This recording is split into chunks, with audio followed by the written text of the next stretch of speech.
Hey, hello, I'm Tunesy. If you couldn't tell by the channel name, of course. Oh my goodness, we're on day freaking 18. Ah, yay. In 2 more freaking days, gonna be day 20. Can y'all believe that? So that means wait, in 7 more days, so basically in a week, it's gonna be freaking day 25, which means I'm halfway through.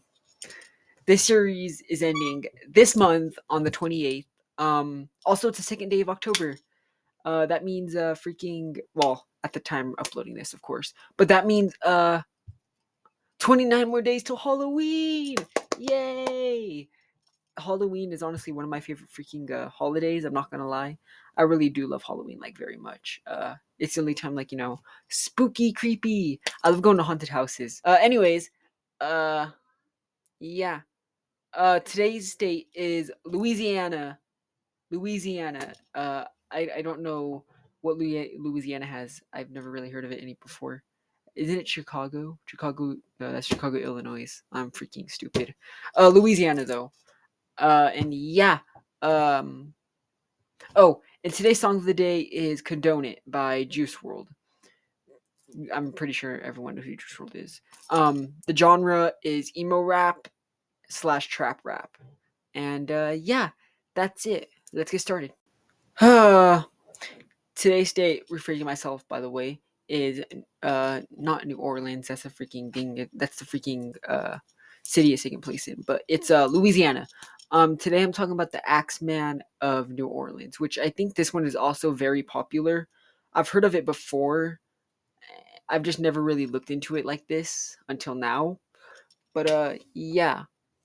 Sorry, I forgot to mention, I'm not going to get into the victims right away. I'm going to explain how he did the murders and also like what he did in basically every murder and also like the type of people he went after.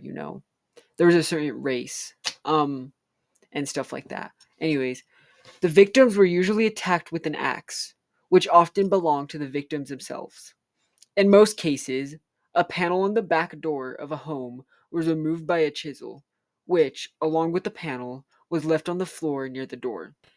The intruder then attacked one or more of the inhabitants with either an axe or a straight razor. The crimes were not motivated by a robbery, and the perpetrator never removed items from his victims' homes. The majority of the Axeman's victims were Italian immigrants or Italian Americans, leading many to believe that the crimes were ethnically motivated. On May 23rd, 1918, Joseph Maggio and his wife, Catherine, were attacked while sleeping inside their apartment on the corner of Upper Line and Magnolia Streets. The killer broke into their residence and cut the couple's throats with a straight razor. Catherine's throat was cut so deep that her head was nearly severed from her shoulders. The killer then struck both victims with an axe. Joseph survived the attack but died minutes after being discovered by his brothers, Jake and Andrew. The killer wrote a message on the nearby pavement reading, "Miss Maggio will sit up tonight, just like Miss Tony." Theorized to be a reference to Anthony and Joanna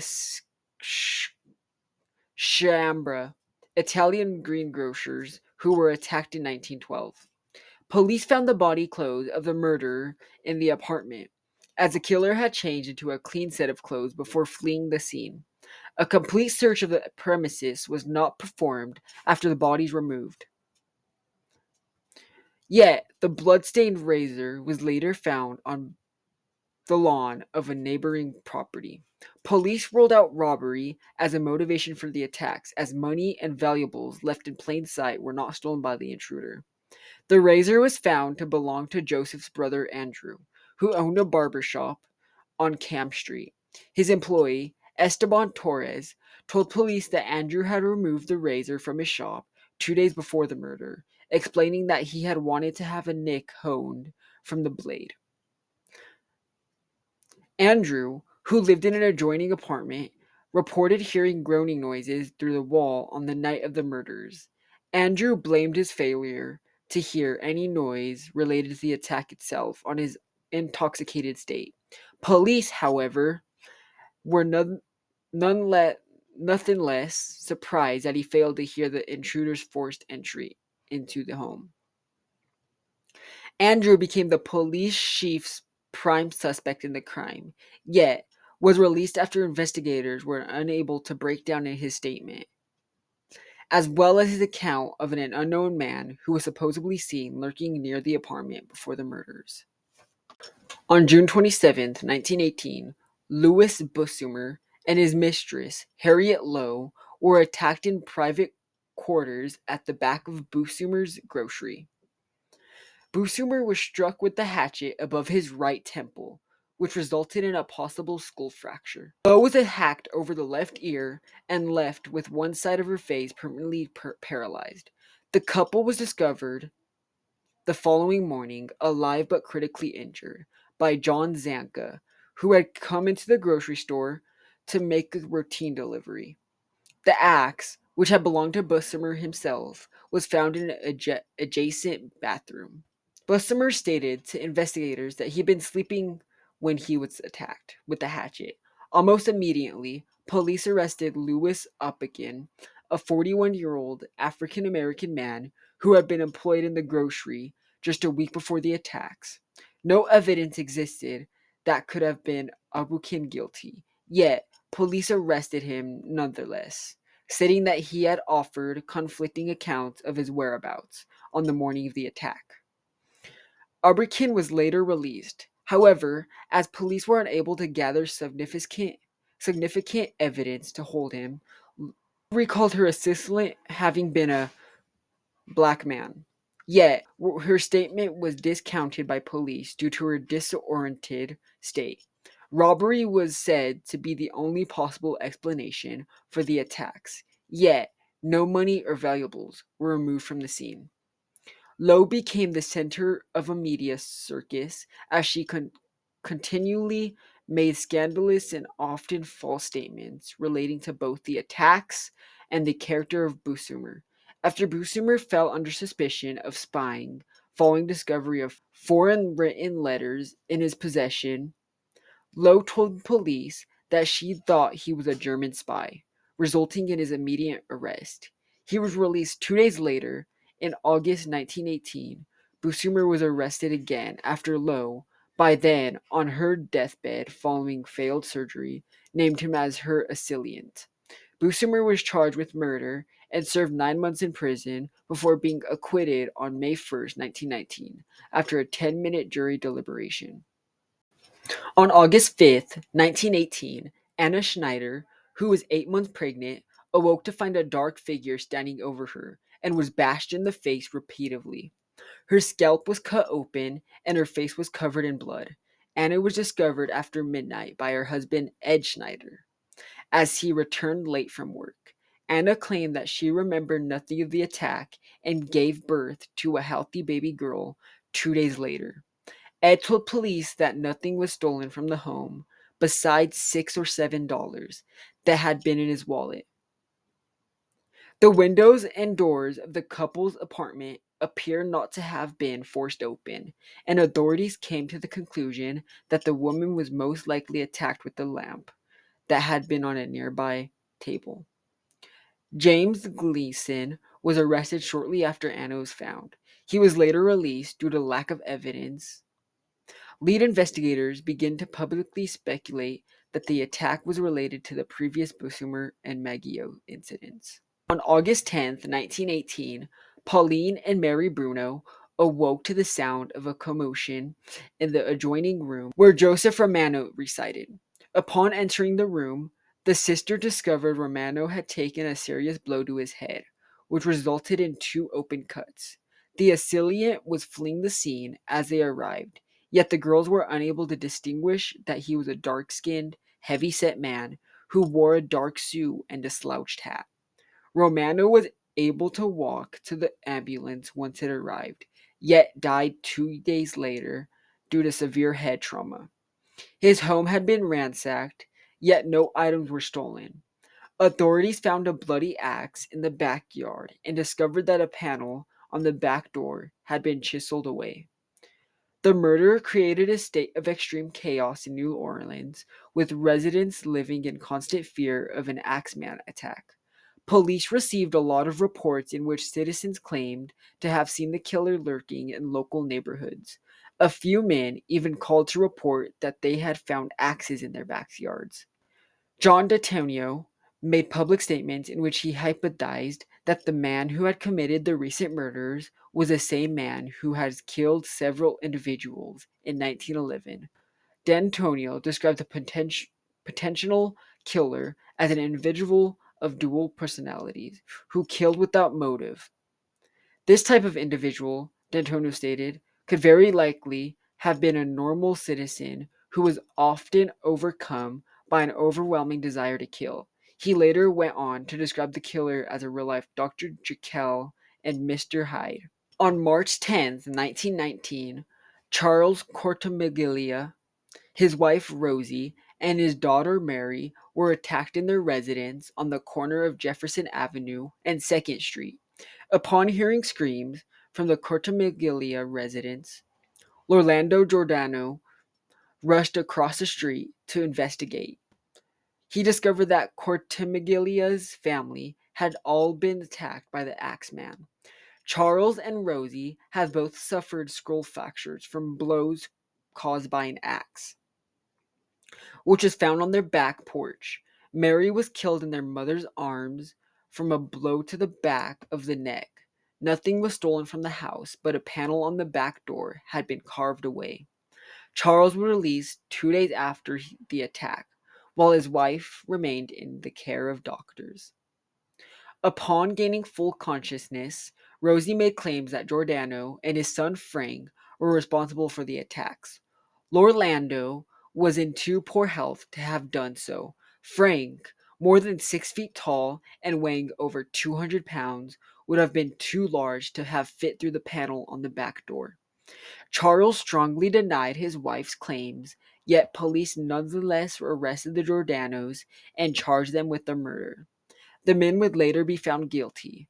Frank was sentenced to hang and his father to life in prison. Charles divorced his wife after the trial. Almost a year later, Rosie admitted that she had falsely accused the Giordanos of jealousy and spite, resulting in their release. On March 13th, 1919, a letter perpetrating to be from the Axeman was published in newspapers, saying that he would kill again at 15 minutes past midnight on the night of March 19th, but would spare the occupants of any place where a jazz band was playing. That night, all of the city's dance halls were filled, and professional and amateur bands played jazz at parties at hundreds of houses around town. There were no murders that night. Esteemed mortal, they have never caught me, and they never will.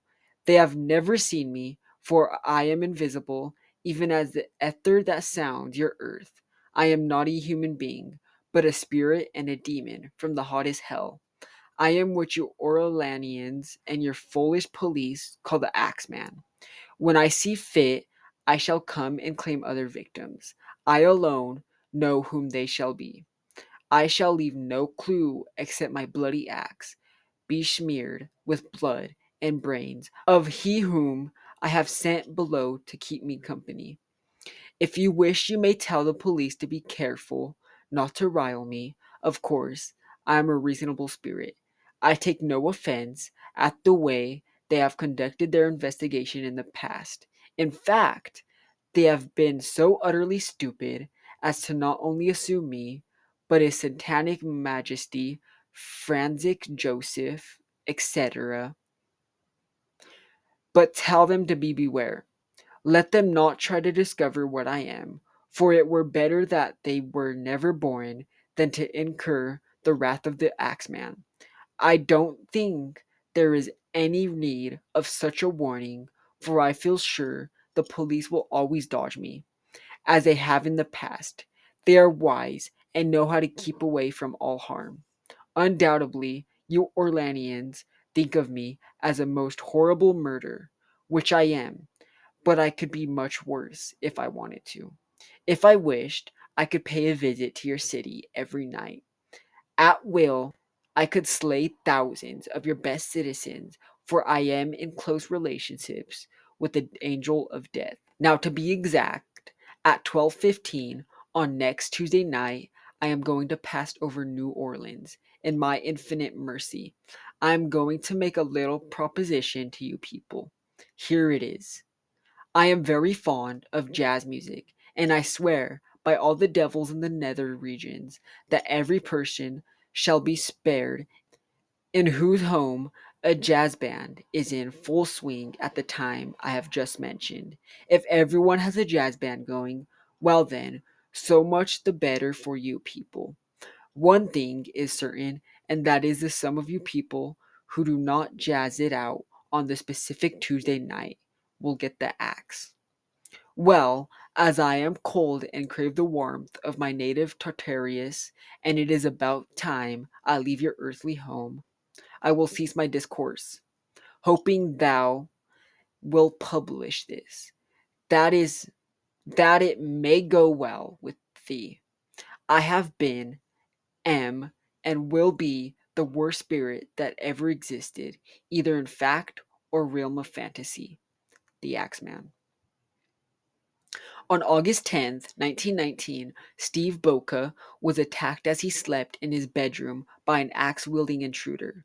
Boca awoke during the night to find a dark figure looming over his bed. Upon regaining consciousness, Boca ran to the street to investigate the intrusion and found that his head had been cracked open.